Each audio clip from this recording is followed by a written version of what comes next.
Hi, I'm Dr. Bisena Bulica. I'm the director of the Huntington's Disease Center of Excellence at Henry Ford Health in West Bloomfield, Michigan. Welcome to this case study presentation sponsored by Teva Neuroscience. I have received compensation from Teva to give this presentation. Today, we will explore the journey of a patient living with Huntington's disease, or HD. The goal is to deepen your understanding of HD chorea by examining its main clinical features, the impact on patients and their care partners, and to review treatment options currently available. Our patient Carol is a woman in her mid-50s. She works in healthcare, is divorced, and lives with her 2 grown children. She has a family history of HD. Her father, paternal aunt, and grandmother all had the condition. Initially, Carol visited her neurologist with concerns about her balance.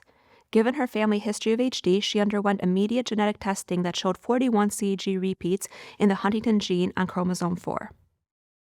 Carol has a history of depression, which is well managed with a selective serotonin reuptake inhibitor, or SSRI. Carol has also been diagnosed with hypertension and fibromyalgia. HD is an inherited neurodegenerative condition caused by an expansion of 36 or more CAG repeats in the Huntington gene. This genetic mutation results in the creation of a mutant Huntington protein, which is central to the disease's development.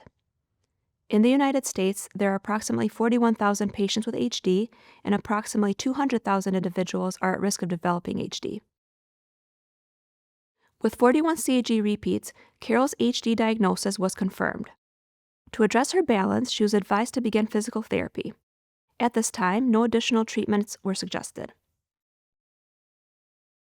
HD is characterized by a triad of cognitive, behavioral, and motor symptoms. Cognitive impairments often precede the diagnosis of HD by many years.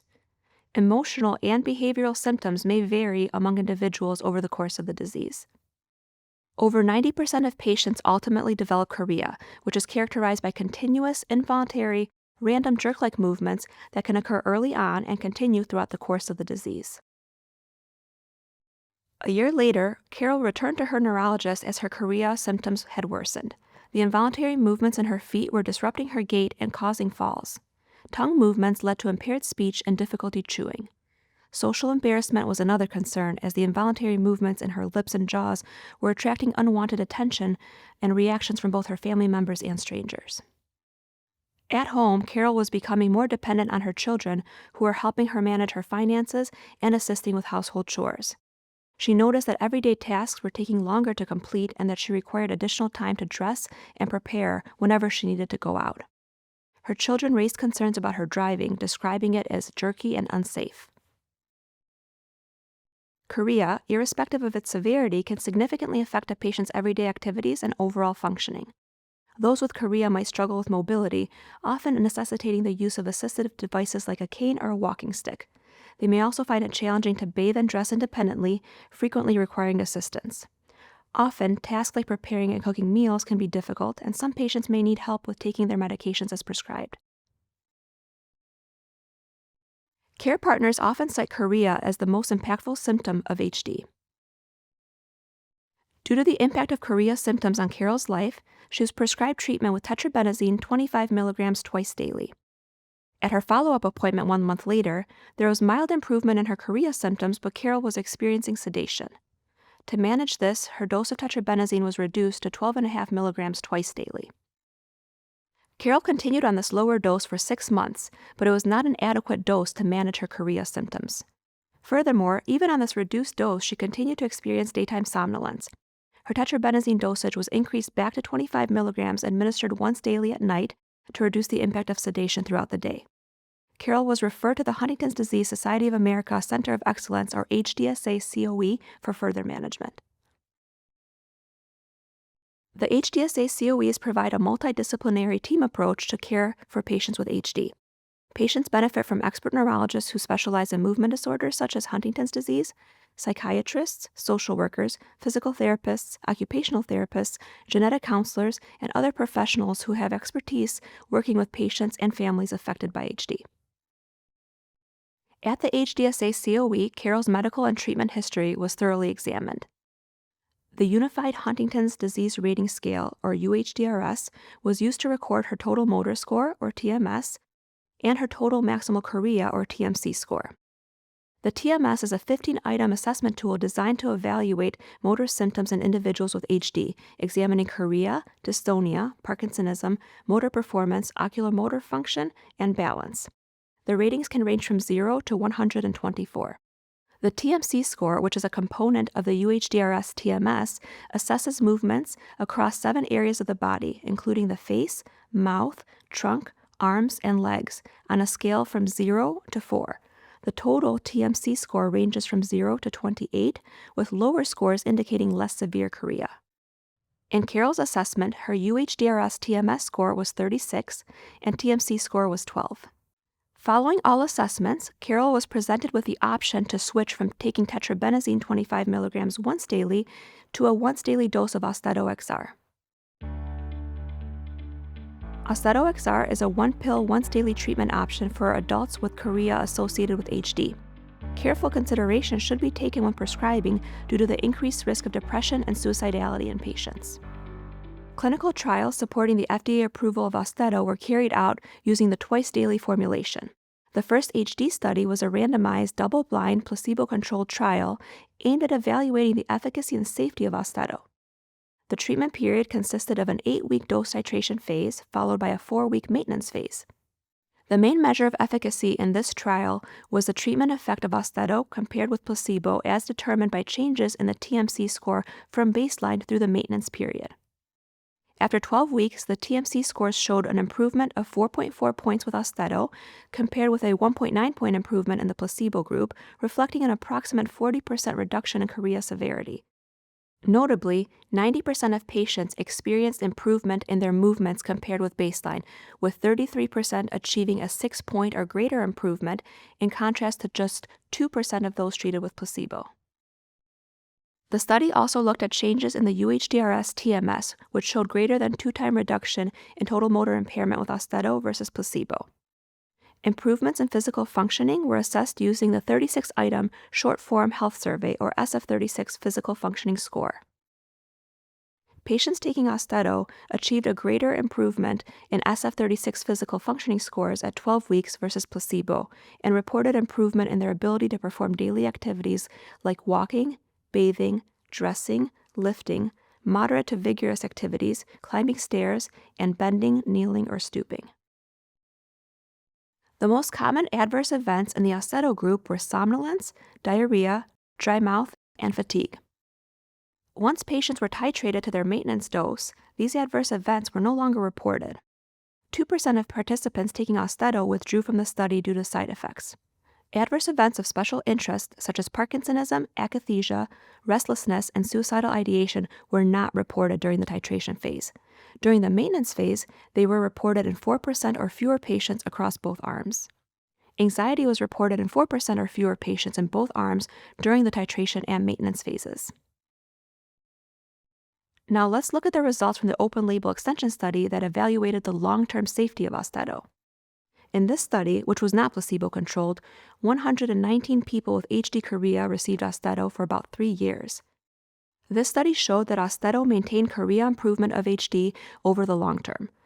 TMC score reduction was maintained for about 3 years, and there are no new safety concerns in this open-label study. Carol was eager to try a different treatment regimen with AUSTEDO XR, and she was switched overnight from 25 mg per day tetrabenazine to 12 mg per day AUSTEDO XR. Transitioning from tetrabenazine to AUSTEDO XR is straightforward. Treatment with AUSTEDO XR can begin the day after stopping tetrabenazine. It is recommended to start AUSTEDO XR at a dose approximately 50% of the total daily dose of tetrabenazine being taken. AUSTEDO XR offers flexible dosing that effectively and tolerably manages chorea symptoms.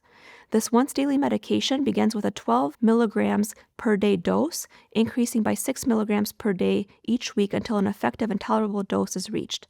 The maximum dose of AUSTEDO XR is 48 mg per day, with the average dose in clinical trials being over 36 mg daily. Patients should swallow AUSTEDO XR tablets whole without chewing, crushing, or breaking them. To initiate treatment with AUSTEDO XR, a 4-week titration kit is available, either as a sample provided directly to the patients or through a prescription from a specialty pharmacy of their choice. Carol started AUSTEDO XR at a 12 milligrams dosage, which was increased weekly by 6 milligrams per day to a maintenance dose of 36 milligrams per day. In addition to AUSTEDO XR, Carol continues to take an SSRI to manage her depression. As part of the multidisciplinary support, Carol was referred to a genetic counselor who offered education and insights about the genetic risks for her children. They also discussed the ramifications of pursuing genetic testing for them in the future. Additionally, a physical therapist provided exercise recommendations and monitored improvements in her gait and balance. A speech therapist conducted periodic evaluations of her swallowing ability, and a social worker ensured Carol and her family were informed about available resources in the community and at the national level. She was also connected with support groups in her area. Treatment with AUSTEDO XR led to a reduction in the severity of Carol's involuntary movements. Carol noticed improved dexterity when using her computer, writing, or handling kitchen utensils. Her physical therapist also noted an overall improvement in her balance. Additionally, her TMS improved from 36 to 31, and her TMC score improved from 12 to 7. Her children reported that she required less help with household chores. She could now handle working in the kitchen and preparing her own meals with minimal assistance from them. To summarize, AUSTEDO has demonstrated efficacy in controlling chorea symptoms in patients with HD, as shown in placebo-controlled studies with improvement maintained for approximately 3 years in an open-label extension study. AUSTEDO has a demonstrated safety profile. Studies have also shown significant improvements in physical functioning, leading to a reduction in disability. AUSTEDO XR is designed with the flexibility to provide effective and tolerable symptom control, along with convenient once-daily dosing. Thank you for viewing this case study presentation. I trust it has offered you valuable insights that you can apply in your clinical practice to improve the care of patients with HD. AUSTEDO XR and AUSTEDO are indicated in adults for the treatment of chorea associated with Huntington's disease and for the treatment of tardive dyskinesia. AUSTEDO XR and AUSTEDO can increase the risk of depression and suicidal thoughts and behavior, suicidality, in patients with Huntington's disease. Balance the risks of depression and suicidality with the clinical need for treatment of chorea. Closely monitor patients for the emergence or worsening of depression, suicidality, or unusual changes in behavior. Inform patients, their caregivers, and families of the risk of depression and suicidality, and instruct them to report behaviors of concern promptly to the treating physician. Exercise caution when treating patients with a history of depression or prior suicide attempts or ideation. AUSTEDO XR and AUSTEDO are contraindicated in patients who are suicidal and in patients with untreated or inadequately treated depression. AUSTEDO XR and AUSTEDO are contraindicated in patients with Huntington's disease who are suicidal or have untreated or inadequately treated depression. AUSTEDO XR and AUSTEDO are also contraindicated in patients with hepatic impairment, patients taking reserpine, or within 20 days of discontinuing reserpine, patients taking monoamine oxidase inhibitors, MAOIs, or within 14 days of discontinuing MAOI therapy, and patients taking tetrabenazine or valbenazine. Clinical worsening and adverse events in patients with Huntington's disease. AUSTEDO XR and AUSTEDO may cause a worsening in mood, cognition, rigidity, and functional capacity. Prescribers should periodically reevaluate the need for AUSTEDO XR or AUSTEDO in their patients by assessing the effect on chorea and possible adverse effects. AUSTEDO XR and AUSTEDO may prolong the QT interval, but the degree of QT prolongation is not clinically significant when AUSTEDO XR or AUSTEDO is administered within the recommended dosage range. AUSTEDO XR and AUSTEDO should be avoided in patients with congenital long QT syndrome and in patients with a history of cardiac arrhythmias. Neuroleptic malignant syndrome, NMS, a potentially fatal symptom complex reported in association with drugs that reduce dopaminergic transmission, has been observed in patients receiving tetrabenazine. The risk may be increased by concomitant use of dopamine antagonists or antipsychotics. The management of NMS should include immediate discontinuation of AUSTEDO XR and AUSTEDO, intensive symptomatic treatment and medical monitoring, and treatment of any concomitant serious medical problems. AUSTEDO XR and AUSTEDO may increase the risk of akathisia, agitation, and restlessness. The risk of akathisia may be increased by concomitant use of dopamine antagonists or antipsychotics. If a patient develops akathisia, The AUSTEDO XR or AUSTEDO dose should be reduced. Some patients may require discontinuation of therapy. AUSTEDO XR and AUSTEDO may cause Parkinsonism in patients with Huntington's disease or tardive dyskinesia. Parkinsonism has also been observed with other VMAT2 inhibitors. The risk of Parkinsonism may be increased by concomitant use of dopamine antagonists or antipsychotics.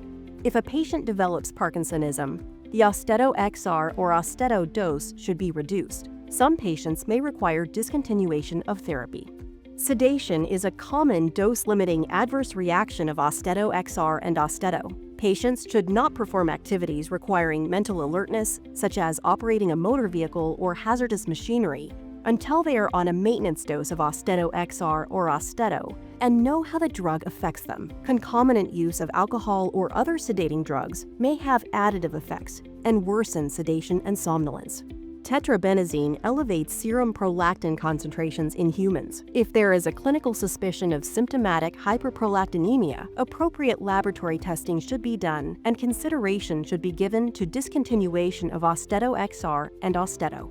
Deutetrabenazine or its metabolites bind to melanin-containing tissues and could accumulate in these tissues over time. Prescribers should be aware of the possibility of long-term ophthalmologic effects.